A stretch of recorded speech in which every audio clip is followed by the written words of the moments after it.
কথা বলার পরে প্রথম নির্দেশ দিচ্ছেন ওয়াতাসিমু বিহাবলিল্লাহ জামিআও ওয়ালা তাফাররাকু। ইতিসাম শব্দের অর্থ হলো ইতিসাম। আপনারা চিল চিনেন তো? চিল চিল চিলের যে নখ আছে না, খুব ধারালো নখ কিন্তু চিলের, এই নখের নাম হলো ইতিসাম। আল্লাহ কেন এটা যোগ করেছেন? কারণ হলো একজন মানুষের ওজনের চেয়ে তার শক্তি কিন্তু বেশি। মানে আপনার ওজন 80 কেজি, কিন্তু আপনি ধরে তুলতে পারেন কয় মন? 2 মন 2.5 মন আপনি তুলতে পারেন, পিঠে নিতে পারেন। আমাদের এলাকায় আমাদের আত্মীয় হয়, মানুষ ছোট, ওজন মাত্র 70 কেজি, 70-75 কেজি, কিন্তু বিশাল বিশাল। আপনার মনে হয় পত্রিকাও দেখছেন আর কি, যে গাছের গোল পিঠে নিয়ে নর্মালি নিয়ে যায়, 2 সাইডে 100 বস্তার 80 বস্তা 80 কেজির বস্তা 2 হাতে তুলে নর্মালি নিয়ে চলে যায়, অথচ ওজন কতটুকু? চিলের এই স্বভাবটা আছে, ও যে জিনিসটাকে ধরে ওর চেয়ে ওজন কিন্তু বেশি, বিশাল বিশাল মাছ সাগর থেকে তুলে নিয়ে যায়। তো আল্লাহ বলছেন ওয়াতাসিমু, তোমরা ইতিসাম করো। কি? ওয়াতাসিমু বিহাবলিল্লাহি জামিআও ওয়ালা তাফাররাকু। তো কি ইতিসাম করতে হবে? হাবলুল্লাহ, আল্লাহ। আমরা অনুবাদ করি কি বলেন? জানেন তো? আল্লাহ রজ্জুকে, আল্লাহ রশিকে শক্ত করে ধরো, সবাই মিলে ধরো। ওয়ালা তাফাররাকু, দলে দলে বিভক্ত হয় না। তো ওসমান রাদিয়াল্লাহু আনহু তিনি অনুবাদ করছেন যে ইলজামু জামাআতাকুম, তোমরা তোমাদের ঐক্যকে শক্ত করে ধরে রাখো। লা তাসিরু আহজাবা, তোমরা দলে দলে বিচ্ছিন্ন হও না। আমরা অনুবাদ করি একটা, আর ওসমান রাদিয়াল্লাহু আনহু করছে কি আর একটা। কাটটা ভালো বলছে ইলজামু জামাআতাকুম, তোমাদের ঐক্যকে শক্ত করে ধরে রাখো।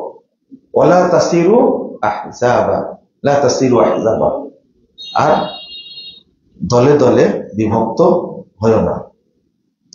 এই অর্থটাই কিন্তু আসল, ঐক্যকে ধরে রাখো। এই হাবলুল্লাহ মানে কি? জামাত। তাহলে আয়াত থেকে প্রমাণ হয় ঐক্যটাকে আল্লাহ হাবলুল্লাহ বলছেন। জামিয়া, সবাই মিলে ঐক্যবদ্ধ ভাবে। ওয়ালা তাফাররাকু, তোমরা বিভক্ত হইও না।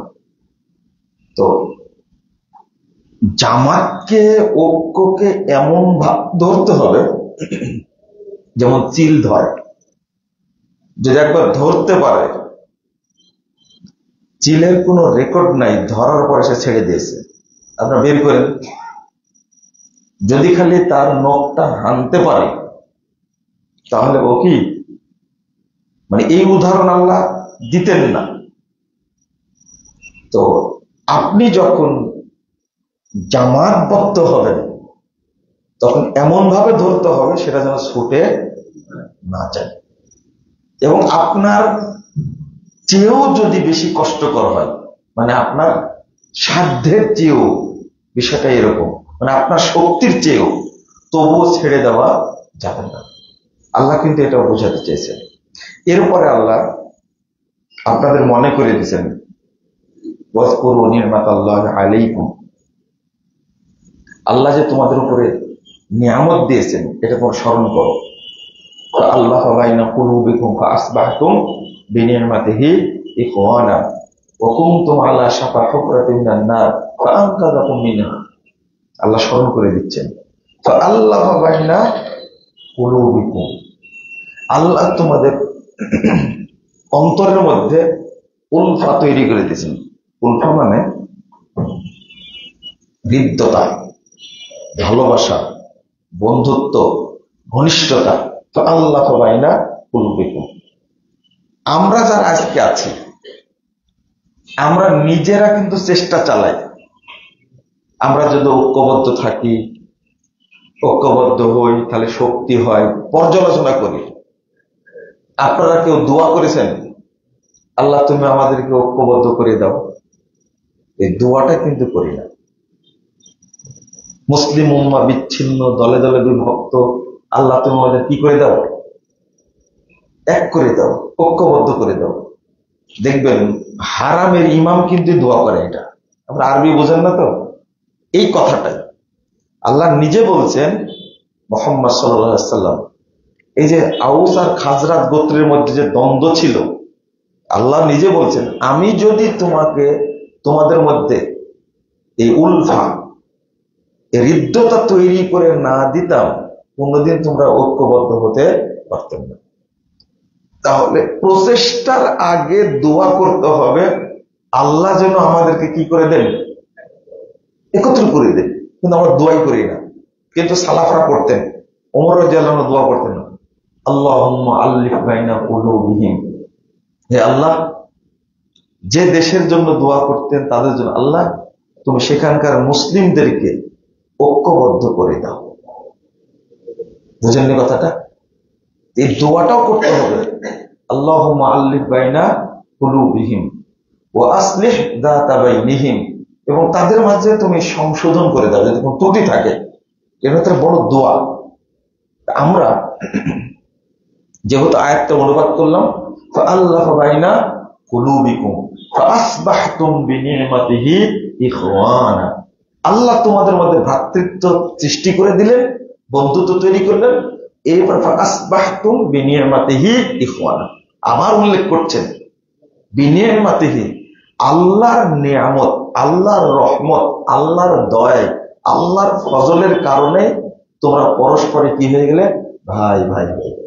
আলহামদুলিল্লাহ, এটা একটা বড় একটা ব্যাপার আল্লাহর পক্ষ থেকে পাওয়া। এই যে আল্লাহ দোয়া কবুল করলেন,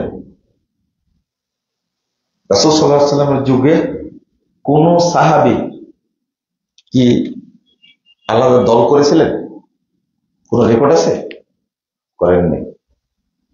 এরপরে রাসূল সাল্লাল্লাহু আলাইহি ওয়াসাল্লামের পরে আবু বকরের সময় কেউ আলাদা দল করেছিলেন? ওমর রাদিয়াল্লাহু আনহুর সময় করেছিলেন? উসমান রাদিয়াল্লাহু আনহুর সময় করেছিলেন?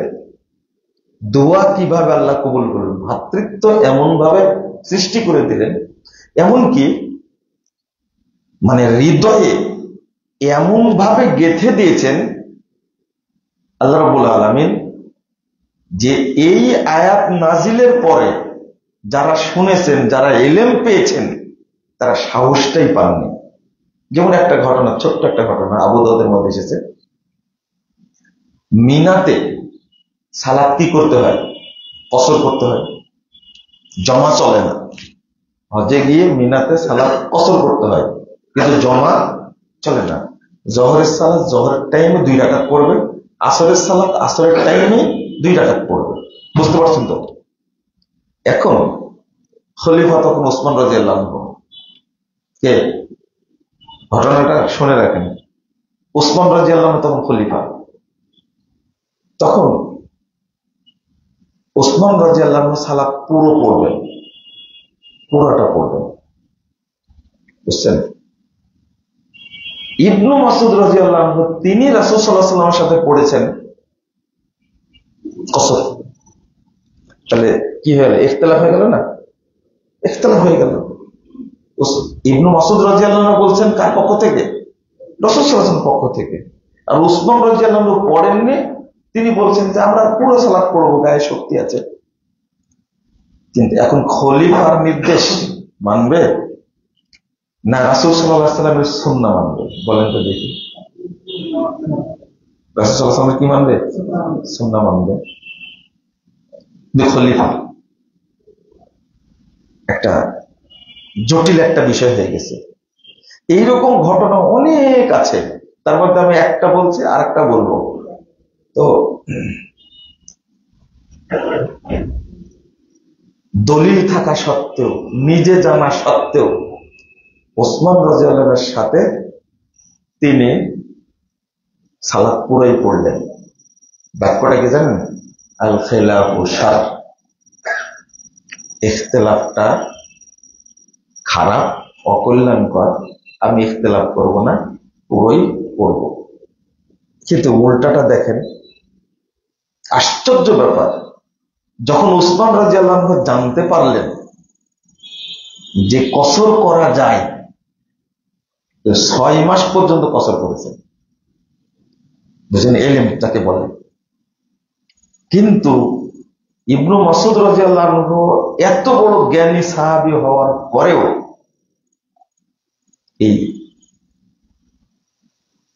খলিফা ওসমান রাদিয়াল্লাহু আনহুর বিপরীতে কাজ করলেন না। এটা তো কি একটা সুন্নাহ কাজ। তিনি বলছেন আল্লাহ রাসূল কসর করেছেন, এর পরে ওসমান রাদিয়াল্লাহু আনহু কি আর একটা ঘটনা আসছে যে আশেপাশে কিছু লোক ছিল, তারা ভুল বুঝতে পারে, এই জন্য তিনি সালাত কি করেছিলেন? পুরো করেছিলেন। কিন্তু মক্কার মানুষও যদি হজ করে তাহলে মিনাতে কি করবে? কসর করবে। মসজিদে খায়েবে কি করবে?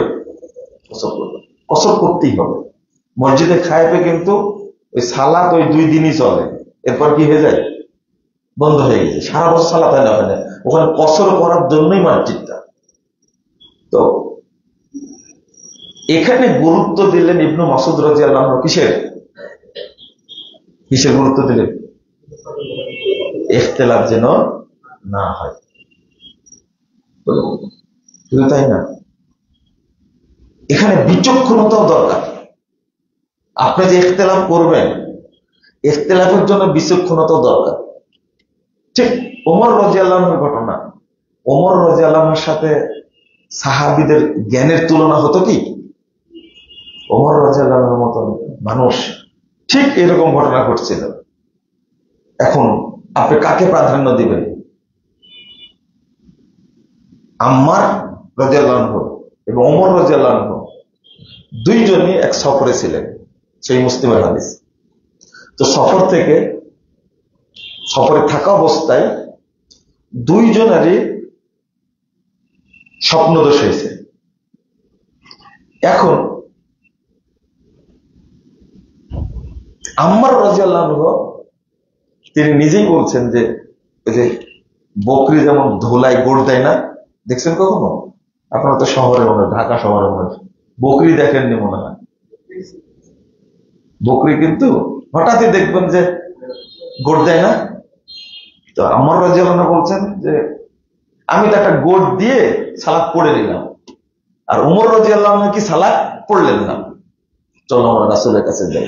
ফিরে এসে বললেন যে আল্লাহ রাসূল, ঘটনাতে এই আম্মার তো সালাত পড়েছে, আমি সালাত পড়িনি। তখন দুইজনকে সংশোধন করে দিলেন। এক, আম্মার রাদিয়াল্লাহু আনহুকে বললেন, তুমি এই ধুলার মধ্যে গোড় দেওয়ার দরকার ছিল না, তুমি 2 হাত মারবে মাটিতে, ফু দিবে, তায়াম্মুম করতে, শেষ। এইটা করলেই হতো। আর ওমর রাদিয়াল্লাহু আনহুকে বলে দিলেন যে তায়াম্মুম করে পানি যদি না পাওয়া যায় তাহলে কি তায়াম্মুম করে সালাত পড়া যাবে, অপবিত্র হলেও। আপনাকে বুঝেছেন কথাটা? অপবিত্র হলেও, মানে অপবিত্র কোনো কারণে অপবিত্র হয়ে গেছে, কিন্তু কি নাই? পানি নাই। রাসূল সাল্লাল্লাহু আলাইহি ওয়াসাল্লাম তাহলে 2টা সমাধান দিলেন না? খেয়াল করেন, কিন্তু 2টাতে সমাধান দিলেন। গড়ি দেওয়া লাগবে না। আর একটা সমাধান কি? তুমি যে পানি পাওনি, সালাত না পড়ে আছে, এটা ঠিক না, তায়াম্মুম করে কি সালাত পড়ে নিতে হবে। সংশোধন 2জনই হলো, তো হলো না? রাসূল সাল্লাল্লাহু আলাইহি ওয়াসাল্লাম মারা গেছেন, আবু বকর রাদিয়াল্লাহু আনহু মারা গেছেন, যুগ এখন কার? ওমর রাদিয়াল্লাহু আনহু। তো ওমর রাদিয়াল্লাহু আনহুর কাছে ফতোয়া নিতে আসছে একজন, এসে বলছেন যে আমি তো অপবিত্র হয়ে গেছি, বললাম আমি পানি পাচ্ছি না, কি করব? ফতোয়া দিয়ে দেন, পানি না পাওয়া পর্যন্ত সালাত পড়ো না। কে ফতোয়া দিলেন? শুনতেছেন কি আপনারা? ফতোয়াটা কে দিলেন? ওমর রাদিয়াল্লাহু আনহু। তুমি সালাত পড়ো না, পানি পেলে তারপরে সালাত পড়ো। ফতোয়াটা ঠিক হলো না ভুল হলো? হ্যাঁ বলেন দেখি। মানে মনোযোগ দিয়ে শুনলে আপনারা বুঝবেন ভুল হলো, এটা জিজ্ঞেস করলাম। ওমর রাদিয়াল্লাহু আনহু যে ফতোয়াটা দিলেন ঠিক হলো না ভুল হলো? হ্যাঁ সাহস নিয়ে বলেন, ঠিক হয়েছে? ঠিক হয়নি, তাই না? ওখানে আম্মার রাদিয়াল্লাহু আনহু বলছেন, আমার তাজকুর, আপনার কি মনে হচ্ছে না ওই যে ঘটনা ঘটছিল, আপনার কি মনে হচ্ছে না?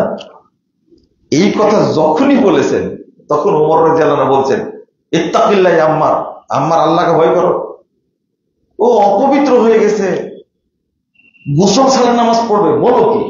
খেয়াল করেন, মানুষ এত জ্ঞানী মানুষ, সাহাবীদের মধ্যে সবচেয়ে জ্ঞানী ছিলেন কে? ওমর রাদিয়াল্লাহু আনহু। তার ফজিলত কত! যদি এই ওমর বানী ইসরায়েলদের মধ্যে জন্ম নিত তাহলে বানী ইসরায়েলদের নবী হতেন।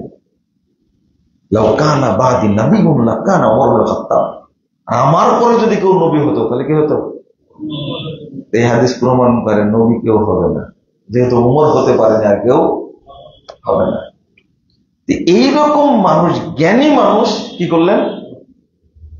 এবার আমি যে কথাটা বলার জন্য এখানে আসছি, এবার আম্মার রাদিয়াল্লাহু আনহু তিনি একজন প্রজা, তিনি কত ভদ্র চিন্তা করেন। এবার আম্মার রাদিয়াল্লাহু আনহু বলছেন, ইয়া খলিফাতুল মুমিনিন, আচ্ছা ঠিক আছে ইনশাআল্লাহ হাদিস, আপনি যদি চান তাহলে আমি হাদিস আর বর্ণনা করব না, এটা ঠিক আছে। যেহেতু ধমক দিল, কি বললেন? ইত্তাকিল্লাহ আম্মার, আম্মার আল্লাহকে ভয় করো। একদিকে ভুলের উপরে আবার কি পিন, তাই না? একদিকে ফতোয়াটা কি ভুলের উপর আবার কি ধমক। কিন্তু আম্মার রাদিয়াল্লাহু আনহু বলছেন, ঠিক আছে আপনি যদি চান তাহলে আমি হাদিস বর্ণনা করব না। কিন্তু ওমর রাদিয়াল্লাহু আনহু কত সচেতন, কত বুদ্ধিমান, কত বিচক্ষণ। তিনি বলছেন, নোয়াল্লিকা মাতা ওয়াল্লাইতা, না এই দায়িত্ব আমি নিতে পারবো না, তুমি যেটা আমার উপরে চাপাই দিলাম আমি তোমার উপরে চাপাই দিলাম। খেয়াল করেছেন? এবার ওমর রাদিয়াল্লাহু আনহু কনফার্ম হয়ে গেছে আমার ফতোয়া কি। তখন বলছেন, ঠিক আছে তুমি হাদিস বর্ণনা করো। তাহলে দুইজনারই কি লাগবে? সমন্বয় লাগবে। তবে এখানে বিচক্ষণতা কার বেশি দেখা গেল? কার? আম্মারের না ওমর রাদিয়াল্লাহু আনহু?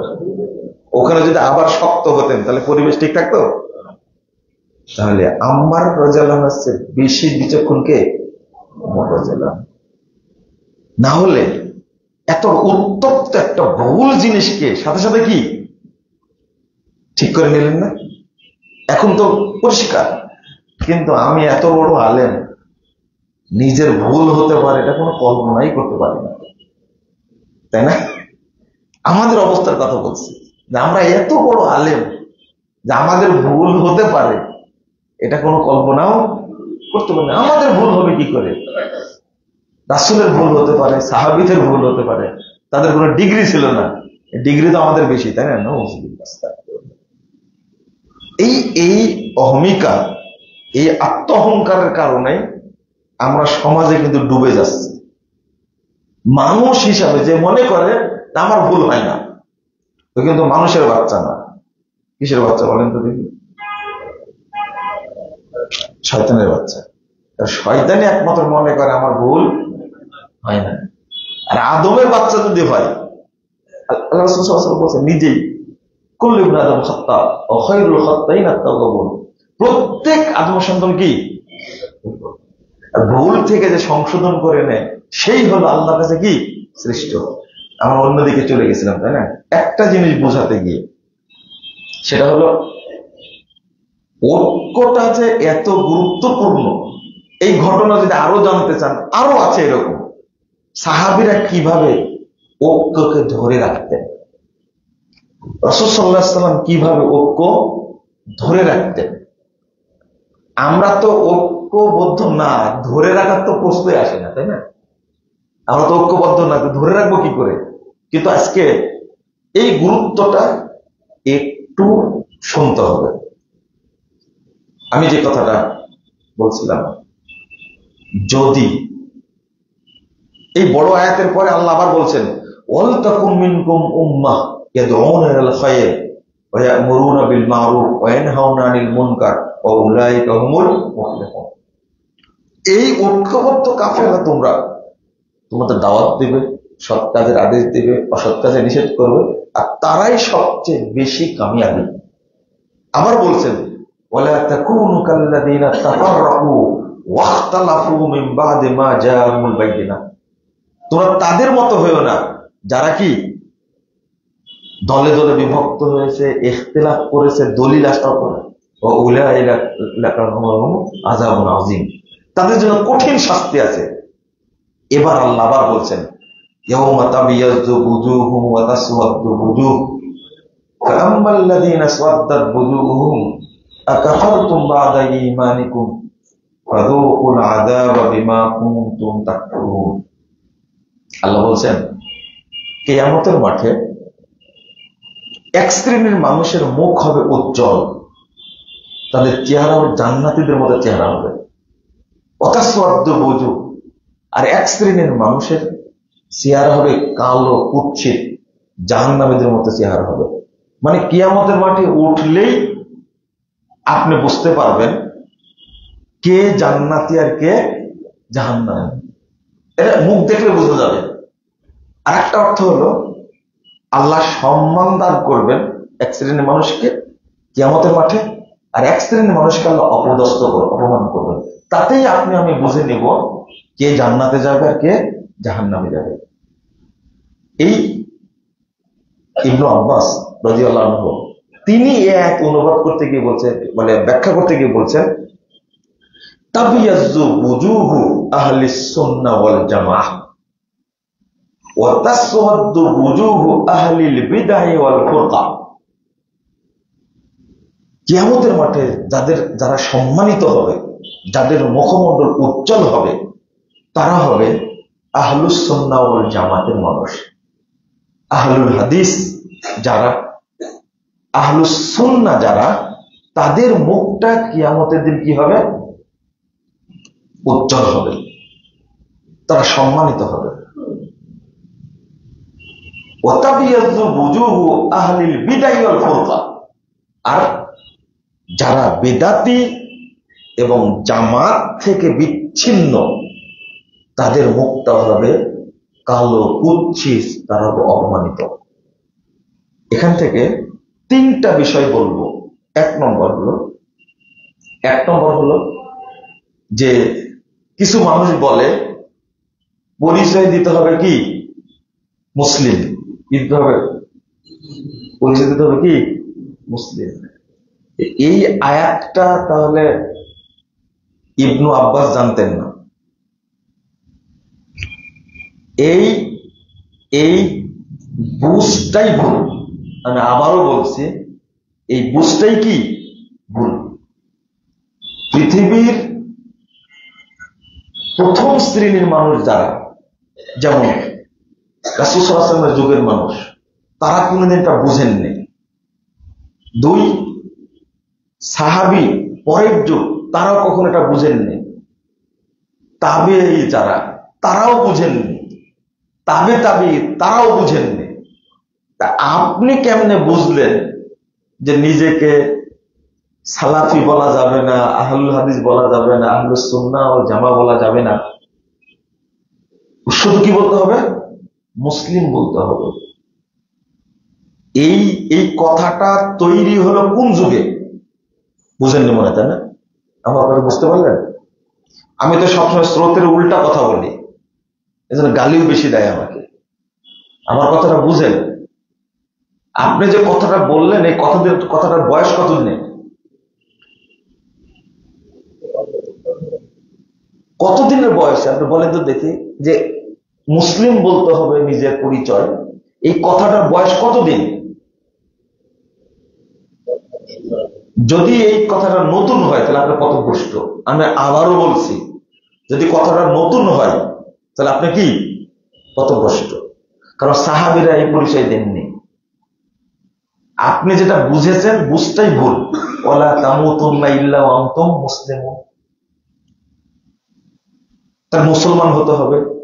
ইন্নানি আনা মিনাল মুসলিমিন, এই যে বুঝটা, এই বুঝটাকেও বুঝেনি। আর এটার নাম হলো মানহাজ। এটার নাম কি? মানহাজ। ওই সালাফরা যেভাবে বুঝেছে আমাকে ওইভাবেই বুঝতে হবে। বেশি বোঝা কিন্তু কি সব জিনিসই খারাপ। 2 নম্বর, তাহলে ইবনু আব্বাস রাদিয়াল্লাহু আনহু বলে দিচ্ছেন, তিনি রাসূলের সাহাবী না? কোরআনের সবচেয়ে বুঝ আল্লাহ কাকে দিয়েছিলেন? ইবনু আব্বাস রাদিয়াল্লাহু আনহুকে। তিনি বলছেন তাবিয়াযু বুজুহু আহলিস সুন্নাহ ওয়াল জামাআহ, কিয়ামতের দিন আল্লাহ সম্মান দান করবেন যারা আহলুস সুন্নাহ ওয়াল জামাতের লোক। সালাফি আকীদা বলেন, আহলুল হাদিস আকীদা বলেন, আসহাবুল হাদিস আকীদা বলেন, আর তায়েফাতুল মানসুরা বলেন, আর তায়েফাতুজ যাহিরা বলেন, সব একই নাম। আরেকটা হলো তাবিয়াযু বুজুহু আহলিল বিদআহ ওয়াল ফুরকা। 3 নম্বর হলো যারা বেদাতি, আল্লাহ তাদেরকে কিয়ামতের মাঠে অপমান করবেন। আরেকটা হলো ফুরকা, যারা ঐক্য ভেঙ্গে কি করেছে? বিচ্ছিন্ন হয়েছে। অল ফুরকা, জটিল বক্তব্য। বেদাতির থেকে কিন্তু ইবনু আব্বাস আলাদা করে নিলেন। ইবনু আব্বাস আলাদা করে নিলেন।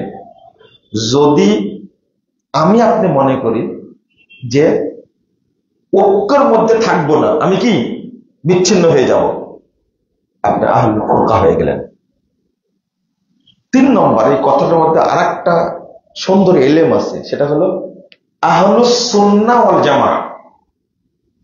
আপনি মনে করছেন যে আপনি দিনাজপুরের মানুষ, মনে করছেন যে আমি তো সুন্নাত মেনে চলছি, আলহামদুলিল্লাহ ভালো, আমি তো সহি আকীদা সহি হিসাবে আমল করছি, কোনো সমস্যা নাই, আমি তো চলছি, ঐক্যের কি দরকার? বুঝেননি কথা? এখন বহু মানুষের দাবি কিন্তু এটা, তো ঐক্যের কি দরকার?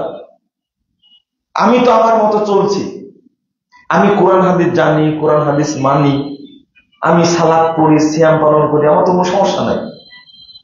তাহলে আপনি আহলুস সুন্নাহ হলেন, ওয়াল জামাআহ হলেন না। সবচেয়ে ভালো শব্দ হলো আহলুস সুন্নাহ ওয়াল জামাআহ। আর আমি বা আপনি সুন্নাত মানেন, আবার কি ঐক্যবদ্ধ থাকেন। আবার আরেকটা জিনিস এখানে আছে, সেটা হলো আমি চিটাগঙ্গে আছি, একজন মানুষ, আমি একাই জান্নাতে যাব। হ্যাঁ, এই ধারণা কিন্তু তৈরি হয়ে গেছে ইতিমধ্যে। বহু মানুষ এটা জানে যে আমি তো সহি আকীদার মানুষ, আমি সালাফি আকীদার মানুষ, আমি আহলুল হাদিস, আমার ঐক্যের দরকার না, আমি একা চললেই হবে। এই যে কথাটা, এটা কিন্তু একটা ফাঁসেকি কথা। আপনার যতটুকু অবদান, সেই অবদানটা আপনি কার উপরে, কার জন্য প্রয়োগ করতে পারেন, কার জন্য কাজ করতে পারেন। আমাদের বুঝটা কত নিচে চলে গেছে। তবে আমি একাই সিলেটে আছি, আমি একাই একটা জামাত, আমি রাজশাহীতে আছি, আমি একাই একটা জামাত, আমি খুলনায় আছি, আমি ঢাকায় আছি, মনে করছি আমি একাই একটা জামাত, আমি একাই জান্নাতে যাব। এই ইগো, এই অহংকার, এটা কিন্তু বহু মানুষের মধ্যে আছে। দলিলও আছে, তাদের পিছনে কি আছে? দলিলও আছে। দলিলটা কি জানেন? আল জামাতু মা ওয়াফাকাল হাক্কা ওয়া ইন কুনতা ওয়াহদাক। জামাত তাকেই বলে যেটা হকের সাথে মিল আছে, যদিও ওই জামাতের সদস্য তুমি একজন হও। জামাতের সদস্য বলে না, যদিও তুমি কি একজন হও, তাহলে সে একা একটা জামাত। মাশাআল্লাহ, একাই কি জান্নাতে যাবে। একা জান্নাতে যাবেন, এর দলিল আছে? কার সাথে যাবেন জান্নাতে? বলেন তো, আমরা জান্নাতে কার সাথে যাব? উত্তর দেন। রাসূল সাল্লাল্লাহু আলাইহি ওয়াসাল্লামের সাথে। মাশাআল্লাহ, আমরা জান্নাতে যাব কার সাথে? মুহাম্মদুর রাসূলুল্লাহ সাল্লাল্লাহু আলাইহি ওয়াসাল্লামের সাথে। তা আপনার আবার কোন নবী? আপনি একা যে জান্নাতে যাবেন, আপনার নবী কে? না না না, আপনি তো একা যাবেন। রাসূল সাল্লাল্লাহু আলাইহি ওয়াসাল্লাম জান্নাতে একা যাবেন না। একা যাবেন? আমার জান্নাতে যাওয়ার নেতা কে? মুহাম্মদুর রাসূলুল্লাহ সাল্লাল্লাহু আলাইহি ওয়াসাল্লাম। তা আপনার নেতা কে? আপনি একাই যে জান্নাতে যে যাচ্ছেন, আপনাকে কে কথা বললো? এটা হলো শয়তানি ধোঁকা। কিসের ধোঁকা? আমি একাই জান্নাতে যাব, আমি একাই একটা জামাত। লা হাওলা ওয়ালা কুওয়াতা ইল্লা বিল্লাহ। আপনাকে মিরপুরে দেখলাম না আজকে? হ্যাঁ, কাকে দেখলাম তাহলে? আপনার মতো একজনকে দেখলাম। আমি এই হাদিসটা এখন পেশ করছি আপনাদের কাছে। এই যে যেটা হকের সাথে মিল আছে সেটাই কি? জামাত, তাই না? এই হাদিসটা কি এতটুকুই? লম্বা হাদিস। দেখেন, আমি মূল হাদিসটা আপনাকে বলি, তাহলে আরো বুঝতে পারবেন। এই হাদিসটাই আহলে হাদিস জামাতকে বিভক্ত করেছে। আমি আবারও বলছি, এবং যারা বলে এই হাদিসটা, তারা লম্বা হাদিসটার কথা বলে না, লেখেও না। আমি প্রমাণ দিব। অথচ হাদিসটুকু এতটুকু না। আপনারা এটা বুঝলে যথেষ্ট। আলহামদুলিল্লাহ, আজকের আলোচনা এতটুকু বুঝলেই হবে। মানে যেটা হকের সাথে মিল আছে সেটাই জামাত, যদি তুমি একজন হও। হাদিসটা কিন্তু এটা না। একটু আমার মনোযোগ দেন, হাদিসটা আমি বলি, সংক্ষেপে বলি, বুঝবেন ইনশাল্লাহ। হাদিসটা সনদ সহিহ, আলবানী রাহিমাহুল্লাহ সহিহ বলছেন।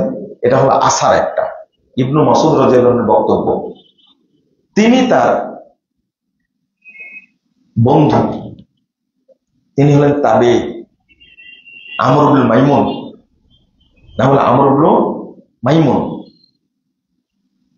তাকে ইবনু মাসউদ রাদিয়াল্লাহু আনহু বলছেন যে,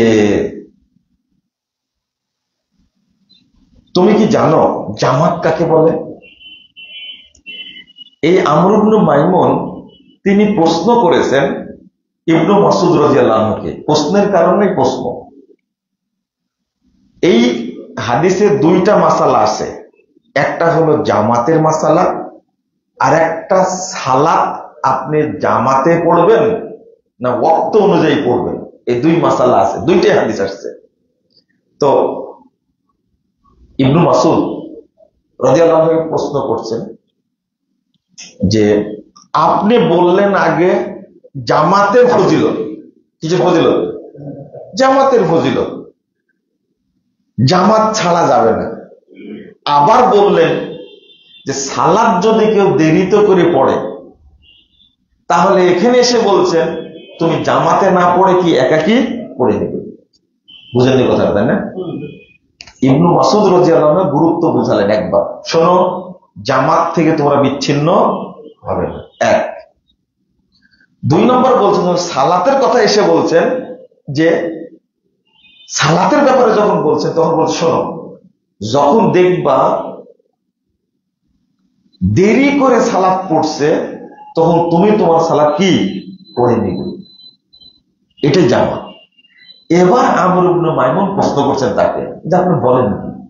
একবার বলছেন জামাত থেকে বিচ্ছিন্ন হয় না, আবার সালাতের জামাতের কথা বলতে এসে বলছেন কি জামাত যদি দেরি হয় তাহলে তুমি কি আগে সালাত পড়ে নিও। তার প্রশ্ন দিলাম না? এই প্রশ্নটাই আমর ইবনে মাইমুন করছেন। তখন ইবনু মাসউদ রাদিয়াল্লাহু আনহু বলছেন, আমি তো মনে করি তুমি এলাকায় বড় ফকিহ, অনেক জানো, আর তাদের ইকবাল জামাত, তাহলে তুমি কি বলতে পারো জামাত কাকে বলে? এবার ইবনু মাসউদ রাদিয়াল্লাহু আনহু জামাতের ব্যাখ্যা দিচ্ছেন। বুঝে আসছে? ইবনু মাসউদ রাদিয়াল্লাহু আনহু এবার বলছেন, ইন্না জামহুরাল জামআ ইদা ফারাকুল জামা। দেখেন, তিনি এবার বলছেন, যখন দেখবা জামাত থেকে বহু মানুষ বেরিয়ে যাচ্ছে, সবাই কি ফারাকুল জামা, জামাত থেকে বিচ্ছিন্ন হয়ে যাচ্ছে। আল জামাতু মা ওয়াফাকাল হাক্কা ওয়া ইন কুনতা ওয়াহদাক। শোনো, জামাত কিন্তু তাকেই বলে তুমি যদি হকের উপরে থাকো, সবাই চলে গেছে, তুমি কি একাই আছো, এটাই হলো হক। আর তুমি এখন একজন একা একটা কি জামাত। তা আগে যেটা বুঝছিলাম আর এখন যেটা বুঝলাম সেটা কি এক হইলো? হ্যাঁ, সম্পূর্ণ উল্টা হয়ে গেল না? অর্থাৎ এখানে জামাতেরই গুরুত্ব বুঝাইছেন। অর্থাৎ মানুষ মনে করেন খিলগার ভাইয়েরা ঐক্যবদ্ধ, আমরা তাই না, শুধু খিলকা দেয় বলি, অথবা বাংলাদেশে আহলুল হাদিস যারা আছে সবাই ঐক্যবদ্ধ, তাই না, ঐক্যবদ্ধ আছি, সবাই একসঙ্গে আছি আলহামদুলিল্লাহ। কিন্তু এখান থেকে সব বেরিয়ে গেল, সব কি বেরিয়ে গেল, না এদের সাথে থাকবো না। এখান থেকে ডক্টর আব্দুল্লাহ ফারুক সাহেব চলে গেলেন, ডক্টর শহীদুল্লাহ খান মাদানী চলে গেলেন, মুজাফফর বিন মহসিন চলে গেলেন, তারপরে ডক্টর আহমদুল্লাহ ত্রিশালী সাহেব চলে গেলেন, ডক্টর রইসুদ্দিন সাহেব চলে গেলেন। চলে যেতে যেতে জামাত কি হয়ে গেছে, শেষ। এখন আপনি একজন আছেন, কয়জন আছেন? একজন আছেন, এটাই হক, এটাই কি হক। তা এইটাই বলছেন ইবনু মাসউদ রাদিয়াল্লাহু আনহু, ওয়া ইন কুনতা ওয়াহদাক, তুমি একা হলেও জামাতের উপরে কি টিকে থাকো। এখানে ইমাম ইবনে হাম্মাম রাহিমাহুল্লাহ তিনি বলছেন, ব্যাখ্যা দিচ্ছেন, ইজা ফাসাদাতিল জামা, শোনো, ইজা ফাসাদাতিল জামা, যদি জামাত নষ্ট হয়ে যায়, আলাইকা বিমা কানাতিল জামা, তাহলে তোমার উপরে আবশ্যক হলো যেভাবে জামাত আছে ওইভাবে থাকো। কবলা আন তাফসুদা, জামাত তোমার মাধ্যমে শেষ হোক প্রয়োজনে, জামাত নষ্ট হওয়ার আগ পর্যন্ত তুমি একাই কি থাকো। ওয়া আনতা হিনাইজিন আল জামা, তাহলে আরো পরিষ্কার হয়ে গেল, এখন তুমি একা আছো, একাই একটা কি জামাত। অথচ আগে বুঝলাম এই হাদিস দ্বারা কি হকের উপর টিকে থাকলে সেটাই কি জামাত। আর এখন হাদিস পুরোটা শুনে মনে হলে কি বুঝেন মনে হয় না? তাহলে ঐক্য বুঝালো না একাকে থাকা বুঝালো? হ্যাঁ, এই ঐক্য একজন থাকলে ঐক্য, আর সব বেরিয়ে যদি ঐক্যবদ্ধ হয়ে যায় ওইটা জামাত না। আবার বুঝেন কথাটা, মনে করেন সবাই বেরিয়ে গিয়ে আর একটা জোট বাঁধলো, হতে পারে না, আর একটা জোট বেঁধে তার সঙ্গে কি বেশি হয়ে গেল, সবচেয়ে বড় হয়ে গেল, এরপরে ওইটা জামাত না। মূল জামাতটাই কি জামাত। মানে এই আলোচনাটা বুঝাতেও কষ্ট হয়। আর আপনারা যে লেভেলের মানুষ, ব্যবসায়ী মানুষ, কাজকর্ম করেন, আমরা যারা কোরআন হাদিস নিয়ে ঘাটাঘাটি করি তাদেরকেই বুঝাতে কষ্ট হয়ে যায়। মাঝে মাঝে প্রশিক্ষণ হয় না, প্রশিক্ষণ হয় মাঝে মাঝে, তাদেরকে যারা মাদ্রাসা শিক্ষিত বা আলেম, মাদ্রাসায় পড়ছে, পড়া শেষ করছে, তাদেরকে হাদিসটা বোঝাতে গিয়ে অনেক বেগ পেতে হয়। আর আপনাদের বোঝাতে তো আরো বেগ পেতে হবে, এটা স্বাভাবিক। জটিল ব্যাপার হলো এখানে আর একটা মাসালা হলো, ইবনু মাসউদ রাদিয়াল্লাহু আনহু বোঝাতে চেয়েছেন, বহু মানুষ একসঙ্গে জামাত করছে টাইমের বাইরে, শেষ টাইমে, ওইটা জামাত না। তুমি যে একাই আসল টাইমে পড়ছো এটাই কি জামাত। এই কথা কেউ মেনে নিবে? ইবনু মাসউদ রাদিয়াল্লাহু আনহুর বক্তব্য তারিখ ইবনে আসাকিরের মধ্যে 46 নম্বর খণ্ডে 409 পৃষ্ঠায় এটা বর্ণনা করেছেন। এটা মিশকাতের মধ্যে নিয়ে আসছেন ইমাম আলবানী রাহিমাহুল্লাহ, এবং সেখানে তিনি বলছেন সনদ কি সহিহ। আশা করি আপনারা বুঝতে পেরেছেন বিষয়টা। এখন যেটা আমি বলবো, মুহাম্মদুর রাসূলুল্লাহ সাল্লাল্লাহু আলাইহি ওয়াসাল্লাম, সাহাবায়ে কেরাম এই জামাতবদ্ধ থাকাকে এত গুরুত্ব দিয়েছেন। 2165 নম্বর হাদিস, 2166 নম্বর হাদিস, 2167 নম্বর হাদিস তিরমিজির মধ্যে এসেছে। রাসূলুল্লাহ সাল্লাল্লাহু আলাইহি সাল্লাম বলছেন, এক, আপনারা ধৈর্য হারা হননি তো? টাইম আছে তো? ধৈর্য হারা হতে হবে না। শোনেন, আলহামদুলিল্লাহ আপনারা তো বেশ অনেক মানুষের বেশ শুনছেন। দুইজন হলেও আমি এইভাবে বুঝাই আলহামদুলিল্লাহ, ওর মধ্যে বরকত থাকতে পারে তো, তাই না? বরকতের চিন্তাটা বেশি করি। এই যে আলোচনাটা করছি, হয়তো এমন ব্যক্তির কানে চলে যাবে, এই যে ভিডিও হচ্ছে, লাইভ হচ্ছে, ওই কানে আল্লাহ যাকে পছন্দ করেন তার মধ্যে আল্লাহ বরকত দান করবেন ইনশাআল্লাহ। আমি যে বলছি, আমি যে এই শ্রম দিচ্ছি, তার চেয়ে ওই ব্যক্তির শ্রমটা আল্লাহ বেশি কবুল করবেন ইনশাআল্লাহ। তো রাসূল সাল্লাল্লাহু আলাইহি ওয়াসাল্লাম বলছেন, আলাইকুম বিল জামা, তোমরা ঐক্যকে শক্ত করে ধরে রাখো, ওয়াইয়াকুমুল ফুরকা, আর বিভক্তি থেকে কি থাকো? দূরে থাকো। ফাইন্না শাইতানা মা'আল ওয়াহিদ, মনে রাখো শয়তান একজনের সাথে থাকে। ওয়া হুয়া মিনাল ইসনাইনি আবআদ, দুইজন যেখানে থাকে শয়তান সেখানে থাকে না। আমি দুইজনের কথা কেন বললাম আগে খেয়াল করেছেন? ওই যে বললাম না, যে দুইজনও যদি থাকে আপনার এলাকায়, আপনার জেলায়, আপনার বিভাগে, আপনার দেশে বা সারা পৃথিবী, কথাটা আমার না, ইমাম সুফিয়ান সাউরি রাহিমাহুল্লাহ তিনি আপনাদেরকেই বলছেন, ইযা বালাগা গান রাজুলিন সাহিবি সুন্নাতিন বিল মাশরিক ওয়াল আখার বিল মাগরিব, তোমার কাছে পৌঁছেছে পৃথিবীর পূর্ব প্রান্তে একজন লোক আছেন, তিনি আহলুল হাদিস, তিনি আহলুস সুন্নাহ ওয়াল জামাত, আর পশ্চিম প্রান্তে একজন আছে আহলুল হাদিস। এই খবরটা যদি তোমার কাছে পৌঁছে, আপনি আছেন কোথায়? বাংলাদেশে।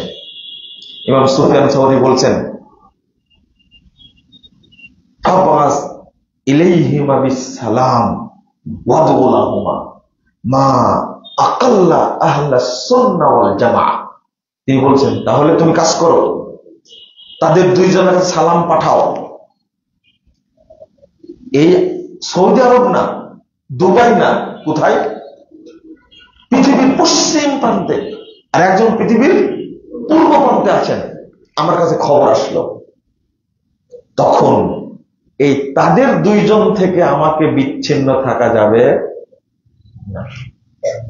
তাদের দুইজনেরই খোঁজ আমাকে রাখতে হবে। এক, তাদেরকে সালাম পাঠাতে হবে, আর দুই, তাদের জন্য কি করতে হবে? দোয়া করতে হবে। এরপরের বাক্যটা হলো মা আকাল্লা আহলাস সুন্নাহ ওয়াল জামাত। দেখো আহলুল হাদিসদের, আহলুস সুন্নাহ ওয়াল জামাতের লোক সংখ্যা কতই না কম। তাহলে তাবেঈদের যুগেও কম ছিল, সাহাবীদের যুগেও কম ছিল, আর এটা এখনো কি, দুনিয়া যত বড় হবে তত কমতে থাকবে, যত খোঁজ নিতে যাবেন। আল্লাহু আকবার। ওই জন্যই রাসূল সাল্লাল্লাহু আলাইহি ওয়াসাল্লাম বলছেন কি, ওয়া হুয়া আবআদু মিনাল ইসনাইন, দুইজন যেখানে থাকে সেখান থেকে শয়তান অনেক দূরে থাকে। যখন আপনি একা চলে যাবেন কোথাও, আপনি ভুল করলেন, একটা বড় ভুল করলেন। তবে সমাজে একটা শ্রেণীর মানুষ আছে, আহলে হাদিসদের ঐক্য ভাঙ্গার জন্য সবসময় ফতোয়া দিতেই আছে। কি বলবে? সংগঠন হারাম, সংগঠন নাজায়েজ, সংগঠন একটা ফিতনা, বলতে থাকে না? আমি তাদেরকে বলি যে আপনারা একটু বড় বড় ইমামদের বক্তব্যগুলো একটু পড়ে দেখবেন, বুঝলেন কথা? বিশেষ করে এই মাথায় ঢুকছে, এলেম নিয়েছে, কথাটা আপনাদের কাছে আমার তিত হতে পারে, আমার কথাটা আপনাদের কাছে কি খারাপ লাগতে পারে, তিত হতে পারে, কিন্তু আমার কথাটা বলতে হবে। এক নম্বর হলো, এলেম নিয়েছেন কিন্তু আমাদের কাছ থেকে, খেয়াল করেন, এলেম নিয়েছেন আমাদের কাছ থেকেই, কিন্তু এলেম নেওয়ার পরে আপনি আবার পচা পানি ঢুকেছেন কানের মধ্যে, ওই জায়গায় থাকতে পারেন না। অনেক কথা, আপনি চেঞ্জ হয়েছেন, আমি চেঞ্জ হইনি, আলহামদুলিল্লাহ। তার প্রমাণ, আপনি ইলম নিলেন, আকীদা গ্রহণ করলেন, আমল গ্রহণ করলেন, আপনি আলহামদুলিল্লাহ ভালো, কিন্তু বেশি বুঝতে যে কি করলেন জানেন, বলে দিলেন যে না 20 টাকা আপনি বাড়াবাড়ি করেন কেন, আমাকে বলছে 20 টাকার তারাবি নিয়ে বাড়াবাড়ি করেন কেন, আপনার বক্তব্য খুব কড়া বক্তব্য, এইভাবে বক্তব্য দেওয়ার দরকার নাই। আমি বললাম যে কথাটা আমার না, ইমাম আলবানি তো বলে, আলবানি তো গোড়া মানুষ একটা, নাউযুবিল্লাহ, একজন ইমাম, হাদিসের ইমাম, 800 বছর পরে পৃথিবীতে একজন হাদিসের ইমামের আগমন, আল্লাহর রহমত। বলছে আলবানি তো গোড়া মানুষ, জেদি মানুষ, আপনি এত গালিগালাজ করলেন, কিন্তু আর বলছেন হারামাইনে চালু আছে 20 টাকা, এখন কয় টাকা আছে? এখন 10 টাকা চালু। কেন চালু হলেন? জানা 19 টাকা চালু করেন, যে গালিগালাজ করেছেন এখন 20 টাকা চালু করেন। আমার কথা মনে বুঝেননি, তাই না? কেন চালু হলো? আহলে হাদিসরা কোনোদিন 20 টাকাকে জায়েজ বলেছে? জায়েজ বলেছে কোনোদিন? মক্কার আমল চেঞ্জ হয়েছে, আহলে হাদিসের ফতোয়া চেঞ্জ হয়নি। 650 বছর, এই 1343 হিজরি পর্যন্ত, 1343 হিজরি পর্যন্ত, 1446 চলছেন এখন, 103 বছর আগেও এই কাবার 4টা মুসাল্লা ছিল, তাইটা? হানাফি মুসাল্লা, শাফি মুসাল্লা, মালিকি মুসাল্লা, হাম্বলি মুসাল্লা, 4 মুসাল্লা ছিল। ওখানে মোহাম্মদী মুসাল্লা ছিল না। কোন আহলে হাদিস আলেম এই মুসাল্লাকে জায়েজ বলেছে? 600 বছর টিকেছিল, 600 বছর টিকেছিল। কিন্তু মালিক সৌদের মাধ্যমে আল্লাহ 4 মুসাল্লা ভেঙ্গে এখন মোহাম্মদী মুসাল্লা সালাত চলছে, আলহামদুলিল্লাহ। আপনি কি মনে করেছেন আপনি একদিন নিজেই দুঃখ পাবেন? বহু আলেম ফতোয়া দিল না, ডেস্টিনি জায়েজ, এর মধ্যে হারামের কিছু নাই, কি ফতোয়া দেয়নি? কিন্তু যখন আলেমরা একদিক ডেস্টিনি ফতোয়া বোর্ড খুলেছে, গৃহপালিত ফতোয়া বোর্ড খুলেছে,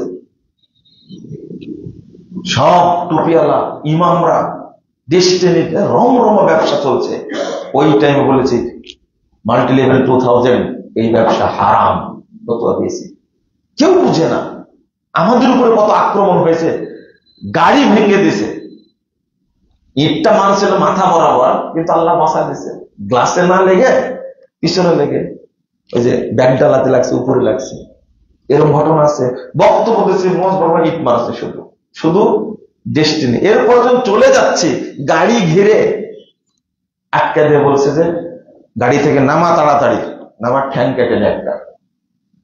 আমি গাড়ির দরজা খুলে বললাম যে ঠ্যাং কাটার পরে কি ফতোয়া চেঞ্জ হবে? তখন বলছে আপনি জানেন 45টা মসজিদের ইমাম সবাই ডেস্টিনির সাথে জড়িত, আর আপনি বলে গেলেন এটা হারাম। এখনো বলছে হারাম, বুঝেননি কথা? কিন্তু এই টাকলা অর্থমন্ত্রী আবুল মাল আব্দুল ওয়াহিদ 2012 সালে এসে বলে দিলে সোর, বলেনি? মনে পড়ে আপনাদের? আমাদের মনে আছে, আপনাদের মনে থাকবে না। আপনার ডেস্টিনি ব্যবসা করতেন যে, আমার নাকি ডেস্টিনি বের হয়েছে, ও নাকি নির্বাচন করবে, ডেস্টিনিকে ডেভেলপ করে বলে করুক, কত চেঞ্জ হবে? বুঝেননি মনে কথা, তাই না? লা হাওলা ওয়ালা কুওয়াতা ইল্লা বিল্লাহ। আপনি কি মনে করেন আপনি যে ফতোয়া, কার ফতোয়া শুনলেন আপনি? এটা আকীদা আমল। বাংলাদেশ থেকে পড়তে গিয়ে মদিনা বিশ্ববিদ্যালয়ে আকীদা চেঞ্জ হয়েছে, হয়নি? বাঙালি মশলা যখন খেয়েছে তখন আকীদা কি চেঞ্জ হয়েছে? বুঝেননি মনে কথা, তাই না? এখন মদিনা বিশ্ববিদ্যালয়ে পড়ে এসে দেখছে যে এটা আমার আমল আর আহলে হাদিসদের আমল তো একই। এখন নিজেকে আহলে হাদিসও বলতে পারে না, আবার গালিও দিতে পারে না। বুঝেননি কথা? আহলে হাদিসের পরিচয় লজ্জা পায়। এই কথাগুলো কিন্তু খুব টক, আমি যেগুলো বলছি এখন এগুলো খুব টক কথা, মনে রাখবেন।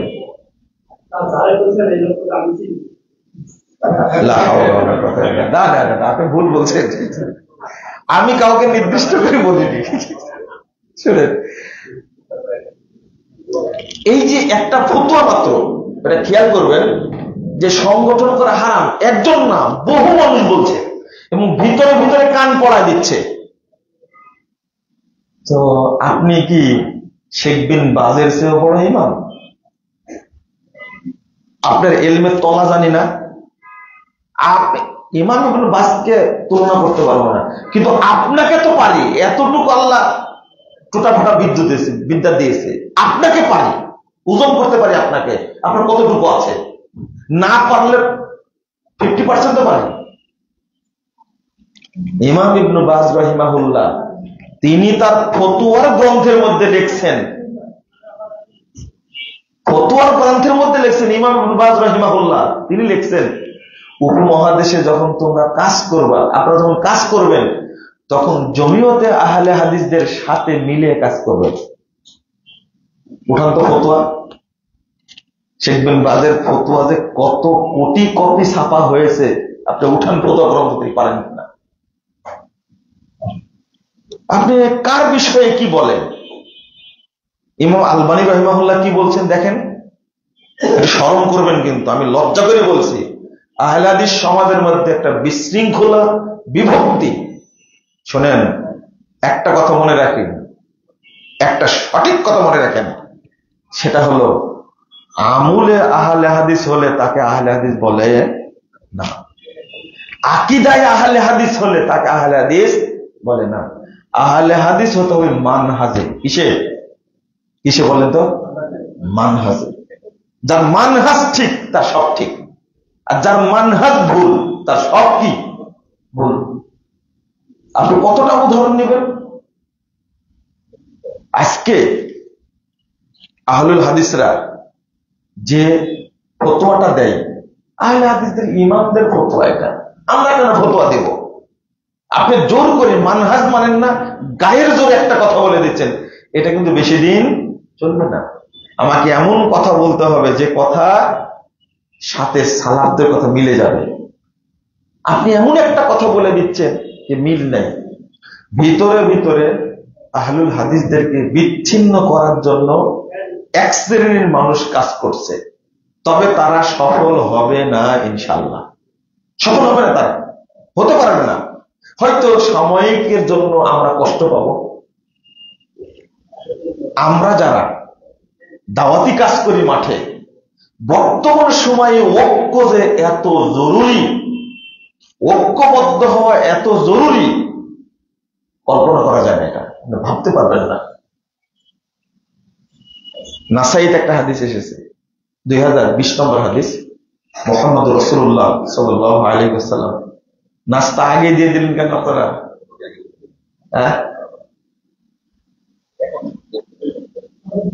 দেন দেন, দিয়ে দেন, আমি একটু অফ থাকি, দিয়ে দেন, তাড়াতাড়ি দিয়ে দেন।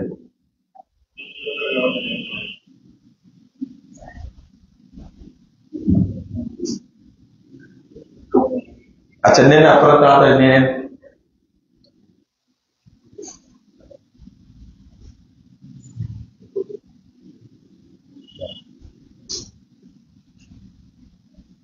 এখন একটা বিষয় আপনাদেরকে বলবো, সেটা হলো যারা এই কাজটা করছে ভিতরে ভিতরে, আপনারা তাদের থেকে সতর্ক থাকবেন।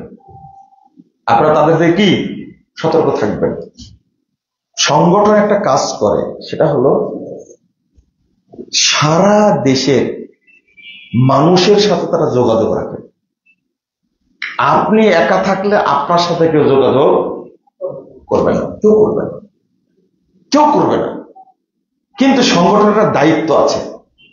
আপনার কয়জন প্রতিনিধি যদি আমাকে জিজ্ঞেস করেন, মোজাফফর বিন মহসিন সাহেব, আপনার তো ফাউন্ডেশন আছে, আপনার তো প্রতিষ্ঠান আছে, আপনার পত্রিকা আছে, আপনার অনেক কিছু সামাজিক কার্যক্রম আছে, কিন্তু বাংলাদেশে আপনার প্রতিনিধি কয়জন আছে? বুঝলেন কথা? যে আমাকে প্রশ্ন করেন, আমি বলবো যে বাংলাদেশে জেলা ভিত্তিক আমার কোনো প্রতিনিধি নেই, জিরো। আমি ব্যক্তি জিরো। কিন্তু জমিয়তে আহলে হাদিসকে জিজ্ঞেস করেন আপনার প্রতিনিধি কয়জন আছে? আমি যদি ফর্ম দিয়ে ডাকি, ডেকে বলে অমুক তারিখে আসতে হবে, একজন লোককে এমনি বলে দিলাম, বাংলাদেশ থেকে আমার কথা শুনে কেউ আসবে না, ওই তারিখে আসবেই না। কিন্তু 49টি জেলায় জমিয়তে আহলে হাদিসের প্রতিনিধি আছে। ছোট ফোন দেওয়া লাগবে না, একটা চিঠি করবে অথবা মেসেজ দিয়ে দেবে মোবাইলে যে অমুক দিন মিটিং, আপনি আসতে হবে, আপনি সফল পারবেন। আপনি একটা মেসেজ দিবেন, একটা ইফতারির সময়সূচি পাঠাবেন, আপনি একটা বই পাঠাবেন, একসঙ্গে মানে সুইচে টিপ দিলে যেমন বাতি সব জায়গায় জ্বলে, সংগঠন কাজটা ঠিক এইভাবেই করে, এ ঐক্যকে ধরে রাখে। আর আপনি এর পিছনে লাগলেন কেন? বুঝেন না কথা? আমি এর পিছনে লাগলাম কেন? একটা ভালো কাজের পিছনে আমি লাগলাম কেন? রাসূলুল্লাহ সাল্লাল্লাহু আলাইহি ওয়াসাল্লাম কি বলছেন? সাতাকুনু বি উম্মতি হানাতুন হানাত।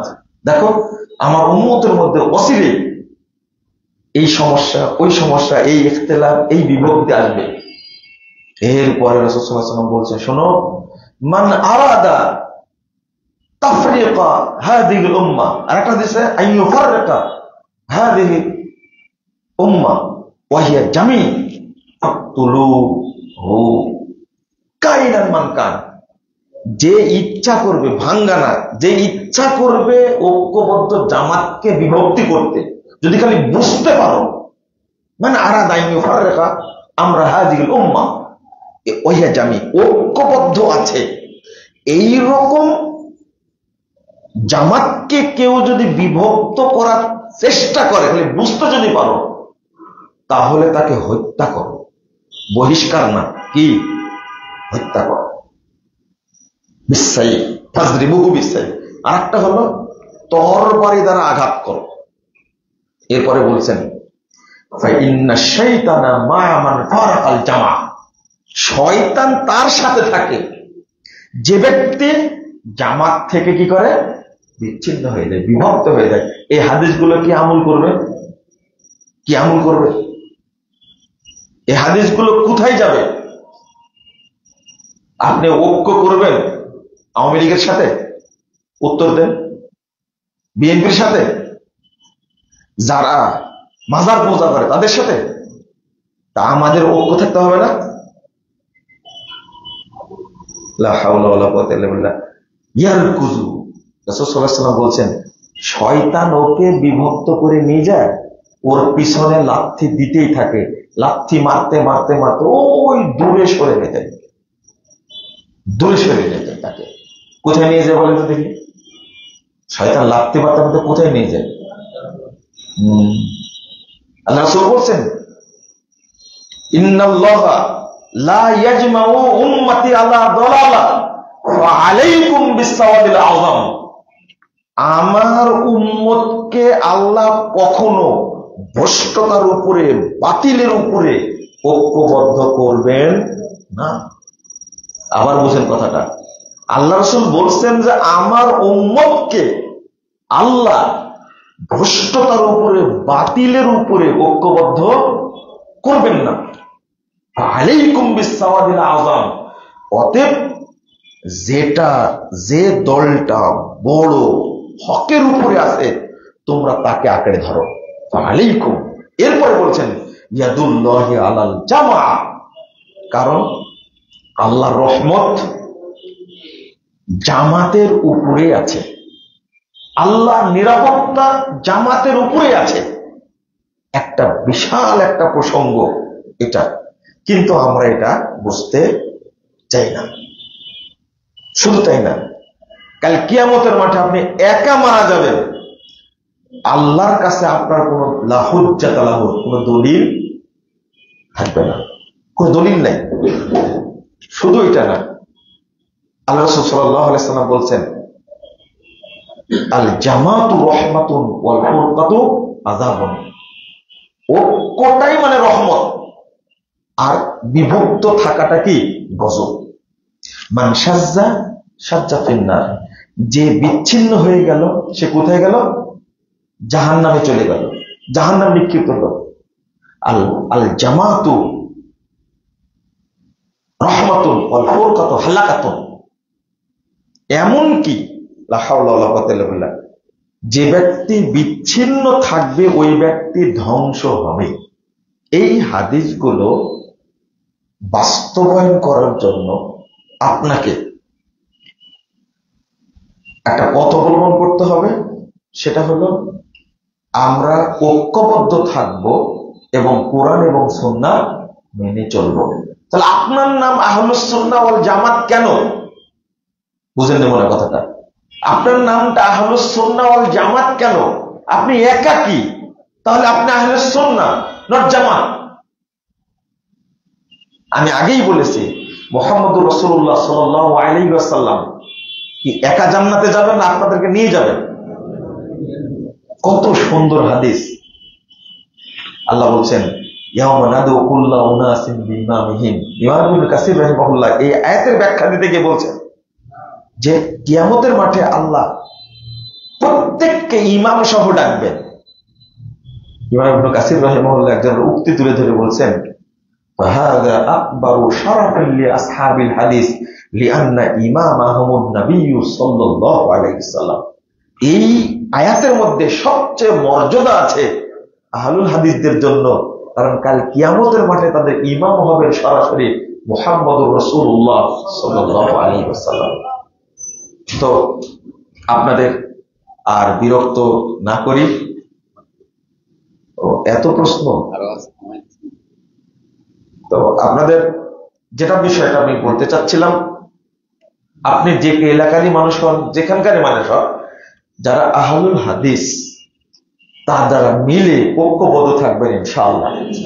দেখেন গত বাইপাইলে যে প্রোগ্রামটা হলো, এত ভালো লাগছে যে সৌদি আরবের ইমামুল হারামাইন যাকে বলা হচ্ছে শেখ আব্দুর রহমান আস-সুদাইস হাফিজাহুল্লাহ, তাকে দাওয়াত করা হয়েছিল। চিঠিটা আমার কাছে আছে, আমি নিয়েছি। তো শেখ আব্দুর রহমান আস-সুদাইস হাফিজাহুল্লাহ তিনি জমিয়ত আহলে হাদিসের কাছে পত্র লিখেছেন যে আমার একটা প্রোগ্রাম থাকার কারণে আপনাদের প্রোগ্রামে আমি অংশগ্রহণ করতে আমি ওযর পেশ করছি। খেয়াল করেছেন কথাটা? কয়টায় আজান? 8:25, টাইম কম। তো আব্দুর রহমান সুদাইসি হাফিজাহুল্লাহ তিনি চেয়েছেন তিনি বাংলাদেশে আসবেন, আল্লাহ যেন কবুল করেন, বলেন আমিন। 2 নম্বর, কত ভালো লাগলো পাকিস্তানের যারা আহলুল হাদিস, নেপালের যারা আহলুল হাদিস, বিশেষ করে পাকিস্তানের আলেমগণ এসেছিলেন, তারপরে ইন্ডিয়ার, তারপরে আপনার শ্রীলঙ্কার। কেন এই ঐক্যটা আমরাও বাংলাদেশে ধরে রাখতে চাই, আল্লাহ যেন কবুল করেন, আমিন। আমরা যে শ্রম দিই, শ্রমটা কবুল হবে কিনা জানি না, আল্লাহ যেন আমাদের দোয়াটা কবুল করে, আল্লাহ যেন আহলুল হাদিসদেরকে ঐক্যবদ্ধ করে দেন, আমিন। এবং সৌরাজ্য উদ্যানে একটা প্রোগ্রাম করার অনেক চেষ্টা চালানো হচ্ছে, আলোচনা চলছে। এই আলোচনা সফল হবে কিনা জানি না, আল্লাহ সবচেয়ে ভালো জানেন। তবে আমরা আল্লাহর কাছে দোয়া করি আমরা যেন অন্তত সবাই মিলে একটা প্রোগ্রাম করতে পারে, যারা সালাফি আকীদার আহলুল হাদিস আকীদার আছে, আমরা সবাই এই প্রোগ্রামে যেন হাজির হতে পারি। আল্লাহ যেন আমাদের মনটা খুলে দেন, আমাদের মনে যে জটিলতা আছে, আমাদের মনে যে কুটিলতা আছে, আল্লাহ যেন আমাদের মনটাকে পরিষ্কার করে দেন, আমিন। আর যারা আহলে হাদিস সমাজকে ভাঙ্গার জন্য চেষ্টা করছে, তারা যেন ঐক্যবদ্ধ না হতে পারে, এই চেষ্টা যারা করছে আল্লাহ যেন তাদেরকে হেদায়েত দান করেন, আমিন। নামাজ শেষে মসজিদে আধা ঘন্টা কিংবা 1 ঘন্টা দুনিয়াবি কথা কতটুকু হাদিস সম্মত? দুনিয়াবি কথা বলাই যাবে না। দুনিয়াবি কথা বাড়িতে বলবেন, অফিসে বলবেন, মসজিদে কেন? মসজিদে যদি আপনি বসে থাকেন শুধু ওযু অবস্থায়, তাহলে ফেরেশতারা কত দোয়া করে জানেন? ফেরেশতারা বলতে থাকে আল্লাহুম্মা গফির লাহু, আল্লাহ তুমি তাকে মাফ করে দাও। কিছুই বলবেন না, শুধু বসে থাকবেন, শুধু বসে থাকবেন। এরপর আল্লাহ মারহামহু, আল্লাহ তার উপর রহম করো, অথবা আলাইহি, আল্লাহ তুমি তার তওবা কবুল করে। ফেরেশতারা আপনার জন্য দোয়া করবে। তারপরে দুনিয়াবি আলাপ এত জরুরি করবেন না, কোরআন তেলাওয়াত করবেন, একটু দোয়া করবেন, জিকির আজকার করবেন, তাহলে এমনি বসে থাকবেন। দুনিয়াবি আলাপ করার জন্য মসজিদ না। কিন্তু মসজিদে ঘুমানোর প্রসঙ্গে কিছু বলবেন। মসজিদে ঘুমান কি ইমাম সাহেব? মুয়াজ্জিন ঘুমানো জায়গা যদি থাকে আপনার, তাহলে মসজিদে ঘুমাবেন না। মসজিদে ঘুমানো জায়েজ। কোন ব্যক্তি আসছে দূর থেকে বা ইমাম আছে, মুয়াজ্জিন আছে, তারা কি ঘুমাতে পারবে? দেখেন না, আপনারা উমরা করতে গেছেন তো হারাম গুনে শুয়ে দেখছেন, কতক্ষণ শুতে দেয় বলেন দেখি? রেডি থাকে। মসজিদে আসেন, আপনার হয় পড়াশোনা করেন, তাহলে বসে থাকেন, কিন্তু কায়েত হতে দিবে না আপনাকে, লেগে আছে। কত সিকিউরিটি আছে আপনাকে জানানোর জন্য। খেলা আমাদের তো সিকিউরিটি নাই, তালা মেরে দেন, তাই না? ফরজ সালাতের সময় হয়ে গেলে ইমাম সাহেব ফরজ সালাতের ক্ষেত্রে কোন ব্যক্তির জন্য সালাতের কিছু সময় বিলম্ব করতে পারবে? কোন বড় আলেম বা কোন নেতৃস্থানীয় ব্যক্তি, এ ধরনের ক্ষেত্রে কোন জরুরি প্রয়োজন দেরি করতে পারেন। যেমন একামত হওয়ার পরে রাসূল সাল্লাল্লাহু আলাইহি ওয়াসাল্লাম একজনের সাথে কথা বলছিলেন দীর্ঘক্ষণ, সাহাবীরা কি করছিলেন? অপেক্ষা করছিলেন। এটা মানে ওয়াক্ত হয়ে গেছে, সাথে সাথে একবারে সালাত পড়তে হবে, ইমামের চাকরি চলে যাবে, এগুলো আপনাদের গোড়ামি। আবার ইমাম মুয়াজ্জিনকে এত অলস হতে হবে না যে তারা সবসময় এটা করবে। মুহাম্মদ রাসূলুল্লাহ সাল্লাল্লাহু আলাইহি ওয়াসাল্লাম করেছেন, কিন্তু খুব কম। যতটুকু আসছে ততটুকু বললাম আপনাদেরকে। তার অর্থ এটা না সব সময় দেরি করবে। মুসল্লিদের একটা বিরক্তের একটা পর্যায়ে আছে। আমরা যারা সাধারণ মানুষ, আমাদের কি এই অধিকার আছে নিজেকে উত্তম বলে প্রচার করা, অন্যের সাথে বাহাসে লিপ্ত হওয়া, আমি উত্তম বাকিরা উত্তম না মনে করে তাদের থেকে দূরে থাকা? না, এটা করো। নিজেকে উত্তম মনে করবেন কেন? নিজেকে উত্তম, এটা হলো ব্যক্তি। তবে যদি বলেন এটা আহলুল হাদিস হিসাবে আমি উত্তম কিনা, এটা ব্যক্তি না, এটার নাম কি? আকীদা। 100 বার বলবো, সব ভ্রান্ত কথা, এক বাক্যে সব কি? বাংলাদেশে যে বলতে পারেন আল্লাহ কোথায়, ইমাম হানিফা তাকে কাফের বলেছেন, বুঝেন না কথা? আপনাকে এটা বলতেই হবে আল্লাহ কোথায়। বলেন তো আল্লাহ কোথায়? আরশে। এটা আহলে হাদিসরাই শুধু উত্তরটা দিতে পারবে। বাকি কোন ইসলামী দল, ইসলামী ব্যক্তির সাহস নাই বলবে আল্লাহ কোথায় আছে, আরশে আছে। তাদের বিশ্বাসে আল্লাহ সব জায়গায়। এমন রাম ছাগলেরা বলে এরা আল্লাহকে আরশে রেখে দিয়েছে। বিজ্ঞানের যে অগ্রগতি, একদিন ওরা 7 আসমান ভেদ করে আল্লাহকে গ্রেফতার করবে। এরা কতটা নোংরা পর্যায়ে গেছে চিন্তা করছেন? মানে এই আকীদা তারা সহ্য করতে পারছে না। যদি কেউ ব্যক্তিগত মনে করে যে আমি উত্তম, এটা ঠিক না। বাহাসের কথা বলতে কি বুঝাইছেন? বাহাস বলতে বাহাসে লিপ্ত, মানে বাহাস করা যায়। বাহাস কি করা যায়? সত্যকে প্রতিষ্ঠা করার জন্য, মিথ্যাকে মিথ্যা বলে প্রমাণ করার জন্য বাহাসে বসা যায়, করা যায়। ইবনে তাইমিয়া রাহিমাহুল্লাহ করেছেন, ইমাম ইবনে কাইয়িম রাহিমাহুল্লাহ করেছেন, আপনি করবেন না কেন? তবে বাহাসায় জ্ঞানীদের সাথে, কাদের সাথে? জ্ঞানীদের সাথে। এখন তো আহলে হাদিস আর অন্যদের মাঝে বাহাস হলে দেখুন সন্ত্রাসী জোড়া করে, সন্ত্রাসীর দল। আমি তো বাহাসে যাই। আহলে হাদিস এত সংগঠন কেন? তার একে অপরের সাথে মিল নেই। এক আহলে হাদিস মসজিদ অন্য সংগঠনের ইমামদের আসতে দেওয়া হয় না কেন? আহলে হাদিসদের সংগঠন আছে, অনেক সংগঠন আছে। আপনি এখানে চিন্তা করবেন এই সংগঠন তৈরি হওয়ার ইতিহাস, বুঝেননি কথা? এই প্রশ্নটা করার আগে আপনার জানা দরকার ছিল, যেহেতু সংগঠন অনেক আছে, এই সংগঠনগুলো তৈরি হওয়ার কারণ জানতে হতো আপনাকে, বুঝেননি মনে, তাই না? প্রত্যেকটা তৈরি হওয়ার কারণ জানবেন, তাহলে আপনার মাথাটা ঠান্ডা হবে ইনশাআল্লাহ। আমি মনে করি কারণ জেনে নেবেন, জিজ্ঞেস করবেন কেন সংগঠন তৈরি হয়েছে, এটা তৈরি হয়েছে কেন। আপনি যেহেতু জানতে পারেন, কিভাবে তৃণমূল বিএনপি তৈরি হলো জানেন না? এটা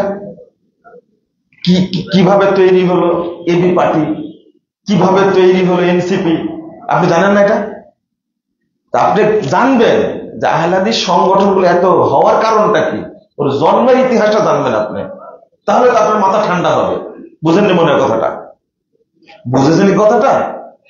তাহলে আপনার মাথা ঠান্ডা হবে ইনশাল্লাহ। কারণ প্রত্যেকটা সংগঠন তৈরি হওয়ার ইতিহাস আমার কম বেশি জানা আছে, এই জন্য আপনাকে উত্তর দিলাম। আপনি জেনে নেবেন, তাহলে আপনার মাথা ঠান্ডা হবে ইনশাল্লাহ। 2, নেতৃত্বের ভাগাভাগি বা আত্মমর্যাদার কারণে বিভক্ত হলেও এটা খারাপ, তবে সবার আকীদা এবং মানহাজ কি এক। এটাই সবচেয়ে দুঃখজনক। আকীদা মানহাজ এক, আমরা এক হতে পারি না কেন? যেমন আবার কিন্তু একটা ইয়েও আছে, ইগো আছে। ইগোটা কি জানেন? আমাকে বলছেন, আমি তো দীর্ঘদিন কাজ করেছি সংগঠনের সাথে, তো সংগঠন যখন কাজ করার প্লেস পাইনি, তখন আমাকে এই প্লেসটা করে দিছে জমিয়ত আহলে হাদিস। আলহামদুলিল্লাহ তাদের সাথে কাজ করি, আমি দায়ী। তো একজন আমাকে বলছেন যে আপনি খুব ভালো করেছেন, কারণ এদের দ্বারা দাওয়াতের কোনো কাজ হবে না, আপনি একাই কাজ করেন, আপনি একা একটা প্রতিষ্ঠান। আমাকে বলছে যে তাই নাকি, কারণ জমিয়তের দ্বারাও কাজ হবে না। আমি বললাম কি করা লাগবে তাহলে? তখন বলছে যে আমরা আপনাকে আমির বানায় দেব। কি বানায় দেব? আমির বানায় দেব। আমি বললাম যে মাশাআল্লাহ, দারুণ পরামর্শ দিয়েছেন আপনি। আমি ওনাকে উত্তর দিলাম, আচ্ছা হিরো আলমের যদি কিছু লোক থাকে, আমার কিছু লোক নাই মনে করছেন? বুঝেননি কথা? আমার কিছু সমর্থক নাই, আমি আমির হতে পারবো না? কিছু লোক তো পাবো, আপনারা নাই থাকলেন, তবে বাংলাদেশে কিছু লোক আছে। আমি বললাম যে ইবলিস আপনাকে ছাড়ার কাউকে পেল না আমার কাছে পাঠানোর। কি বললেন আপনি? আপনার ভালো চাচ্ছি। আমি যেটা ভালো চাওয়া, বাংলাদেশে এত আমির, আবার আর আমির হওয়ার, সভাপতি হওয়ার লোকটা কিন্তু ইবলিসের চেয়ে বেশি মানুষের মধ্যে আছে। বুঝতে পারলেন? এই যে একটা প্রস্তাব দেওয়াটা, তখন তো মনে করেন ফুলে বাঁশ হয়ে যেতে পারতাম আমি, কিন্তু না, আসলে নিজেকে মনে করতে হবে একজন দায়ী মানুষ। যেখানে দাওয়াতি কাজের সুযোগ পাওয়া যায় সেখানে কি দাওয়াতি কাজ করবো। জমিয়ত আহলে হাদিস আলহামদুলিল্লাহ অনেক সম্মান দিয়েছে আমাকে, আমি মাশকুর, আমি কৃতজ্ঞ। দেখেন না, এবার প্রফেসর ডক্টর মুস্তাউদ্দিন সাহেবকে বাইপাইলে ভাষণ দেওয়ালেন আল্লামা আব্দুল্লাহ আল কাফি আল কুরাইশি সম্পর্কে, রাহিমাহুল্লাহ সম্পর্কে যে বক্তব্য দিয়েছেন, অনেকের চোখ খুলে দিয়েছে। কিন্তু তাকে তো দাওয়াত দিয়েছেন সবাইকে। প্রফেসর ডক্টর আবু বকর জাকারিয়া সাহেব গেছেন সেখানে, শেখ ডক্টর সাইফুল্লাহ সাহেব গেছেন, শেখ ডক্টর মঞ্জুরুল্লাহ সাহেব গেছেন, আলহামদুলিল্লাহ। আর এটা তো সংগঠন মনে হয় না, মনে হয় আলেমের বাগান, এত আলেম ওলামা। তো আপনি যদি আমাকে প্রস্তাব দেনও, তাহলে ওই প্রস্তাবকে গিলা কি উচিত? ভাবতে হবে বিষয়টা নিয়ে। আল্লাহ যেন বোঝার তৌফিক দান করে। একটু বেশি বলে ফেললাম মনে হয়। কি এক এক মাযহাবের এক এক উসুল। হানাফির সহিহ হাদিস, হাম্বলিতে জয়ীফ। এখানে যে যে তার উসুলকে সঠিক বলে, আমরা সাধারণ মানুষ তো এই ব্যাপারে কিছু জানি না। হানাফির সহিহ হাদিস, হাম্বলিতে জয়ীফ। আপনি যে প্রশ্নটা করেছেন এটা না জেনে প্রশ্ন করেছেন, কিন্তু একটা কথা বলে দিয়েছেন, লিখেছেন, আর আমিও বলে দিলাম, আপনার বাঁচা মুশকিল আছে, আপনি তওবা করবেন। এই কথাটা ভুল, 100% ভুল। হাদিসকে আপনি যাচাই করেন, সহিহ হাদিসকে জয়ীফ বলার সাহস কারো আছে? তাহলে আপনি ডাক্তারই ভুল, হাতুড়ি ডাক্তার। অথবা এমন লোকের কাছে ফতোয়া নিতে গেছেন, ও বুকদাদি কায়দা পর্যন্ত পড়েছে, হয়তো কিছুই জানে না। আপনি এইভাবে কথা বললেন তাই বলে। এই জন্য প্রশ্নকারীকেও মাঝে মাঝে আমি একটু সাইজ করার চেষ্টা করি। আপনি এই কথাটা বললেন, কথাটা কিন্তু ভুল বলেছেন। হাদিস যেটা জয়ীফ, মুহাদ্দিসগণ বলে গেছেন, সেটা সবার কাছে কি জয়ীফ। হাদিস যেটা সহিহ সেটা সবার কাছে কি সহিহ। হাদিস কোনো মাযহাবের না, মাযহাব আপনার হতে পারে, হাদিস আপনার না। হাদিস কি সবার, মুসলিম উম্মার জন্য। আপনি কি বলেন? এভাবে বলবেন না। উসুল আলাদা হবে কেন? উসুল নিজেরা তৈরি করেছেন। উসুল নিবেন সাহাবীদের কাছ থেকে, উসুল নিবেন তাবেঈদের কাছ থেকে, বুঝতে পারলেন? উসুল নিবেন রাসূলের কাছ থেকে। আপনি উসুল খুঁজছেন 400 হিজরির পরে, তাহলে হবে? 400 হিজরির পরের যুগটা কি খারাপ না ভালো? খারাপ। আর 400 হিজরির আগে কি ভালো? এই 3 যুগটা হলো কি স্বর্ণযুগ। আপনি ওখানে যান। যদি বলেন হানাফি মাযহাব কখন তৈরি হয়েছে, কি ওই 3 যুগে তৈরি হয়েছে না পরে? শাফি মাযহাব কখন তৈরি হয়েছে? 3 যুগে না পরে? ইমাম আবু হানিফার কি মাযহাব ছিল? ইমাম শাফির কি মাযহাব ছিল? এইগুলো সব পরে তৈরি করা, বুঝছেন? মানুষকে বিভ্রান্ত করা এগুলো। আর আপনি ওই অনুযায়ী প্রশ্ন করেছেন। অনেক মসজিদের ইমাম রয়েছে, তারা এক মুষ্টি পরিমাণ দাড়ি রেখে বাকিটুকু কেটে ফেলে। আবার মুখের উপরি ভাগের দাড়ি সবাই কাটিং করে। প্রশ্ন হলো, এই ইমামের বিষয়ে নামাজ আদায় করা যাবে কি? এই ইমামের মধ্যে আপনার খুব রাগ মনে হয়, তাই না? দাড়ি ছাঁটা ফাঁসে কি? দাড়ি কাটা, এক মুষ্টি রাখা, ওই দূর থেকে 40 হাত দূর থেকে দেখা যাবে এতটুকু রাখা, সব হারাম কথা। দাড়ি ছেড়ে দিবেন। কি করবেন? দাড়ি ছেড়ে দিবেন, 1 নম্বর। 2 নম্বর, দাড়ি কাটা ইমামের পিছনে আপনার সালাত হবে। কি হবে? আপনার সালাত হবে। 3 নম্বর, এরকম ত্রুটিপূর্ণ ব্যক্তিকে ইমাম নিয়োগ করা উচিত না। আমি তার নিয়োগ দিন, নিয়োগ আপনারা দিচ্ছেন। কথাটা খেয়াল করলেন? আবার আপনি প্রশ্ন করবেন যে যারা বিশ্বাস করে আল্লাহ সর্বত্র বিরাজমান, তাদের পিছনে নামাজ হবে কি? বুঝেন না কথা? পড়েন তো আপনারা। যারা বিশ্বাসই করে আল্লাহ কোথায় আছে, তাদের পিছনে নামাজ কিয়ামত পর্যন্ত পড়লে হবে না, হবে না। নামাজ আপনাকে ডবল আবার পড়া লাগবে। আচ্ছা, কবর যে মসজিদ আছে, সালাত হবে সেই মসজিদে? তাহলে ওর চেয়ে যে বেশি খারাপ এটা, কবরের চেয়ে বেশি খারাপ আকীদা যে আল্লাহ সব জায়গায় থাকে, বাথরুমে থাকে, মসজিদে, মন্দিরে, গির্জায়, সব জায়গায় থাকে না। রাস্তা, এই আকীদা তো বেশি খারাপ। কাফেররাও আকীদা পোষণ করতো না। কাফেররা বলতো আল্লাহ কোথায় আছে? উপরে আছে। যে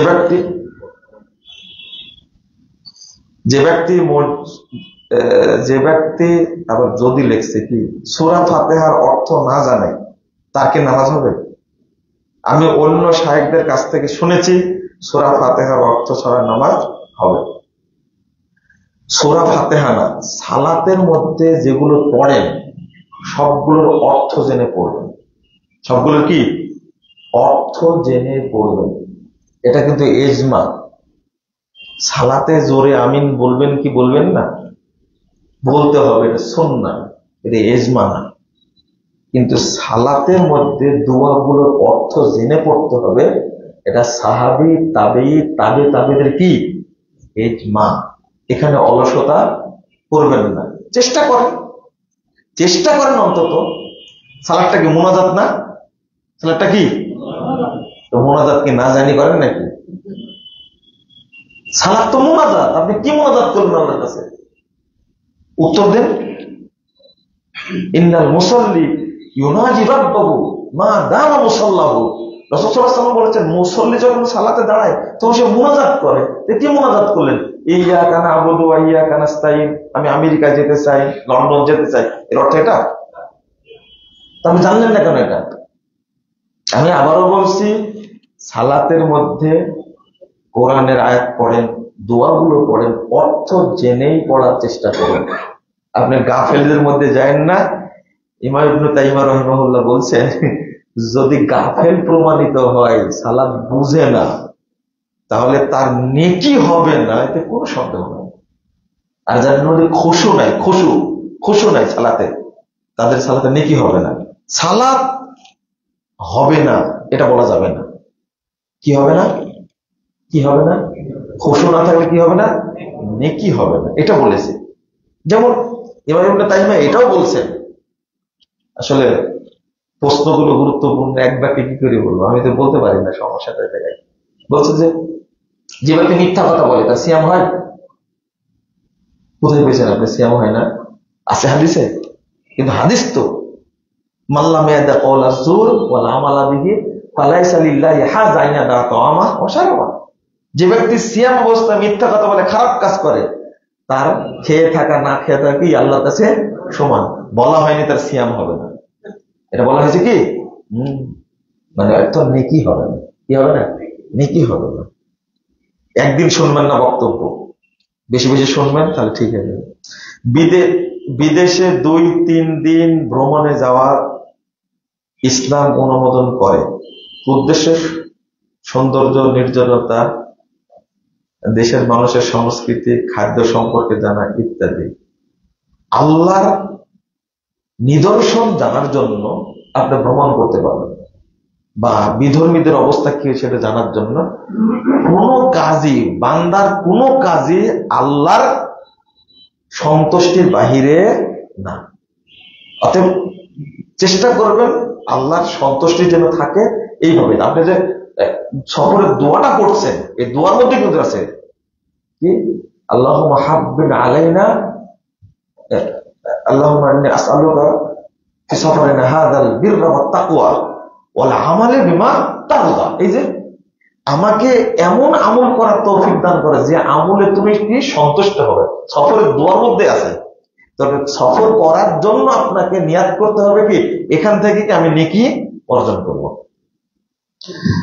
নামাজের রুকুর সময় হাত দিয়ে চুল কাপড় ঠিক করা এবং সেজদার ইমাম তাকবীর এর পূর্বেই নিচু হয়ে প্যান্ট ঠিক করলে বিষয়টি কেমন হবে? এটা অমনোযোগী সালাতে, এগুলো অমনোযোগী। প্যান্ট এখন ঠিক করবেন কেন? প্যান্ট যেটা পরছেন এই প্যান্ট পরে সালাত হবে কিনা সেটা জিজ্ঞেস করবেন। আপনি সেজদার জন্য পিছনটা বেরিয়ে যায়, খেয়াল করেছেন আপনি? এই প্যান্ট পরে সালাত হবে না, আপনি কে বলেছেন ফতোয়াটা? আর টাকনোর নিচে প্যান্ট পরতে হবে বাহিরে, আর মসজিদে এসে ওটা উঁচু করে তুলতে হবে, এর একটা মুনাফিকি। আল্লাহ আপনার প্রতারণা করছেন না।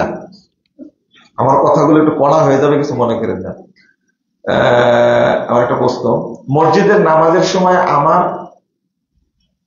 ফোন চালানো হলো, কি লিখতে, ফ্যান চালানো হলো, এক ব্যক্তি মনের মধ্যে হিংসা করে, কি লিখছে, তখন আমরা ফ্যান চালালে আমরা গুনাহগার হব নাকি সে হিংসা করে সেই ব্যক্তি হবে গুনাহগার? বুঝলাম না। এই ফ্যান দেওয়া নাকি মানে কি ফ্যান দে?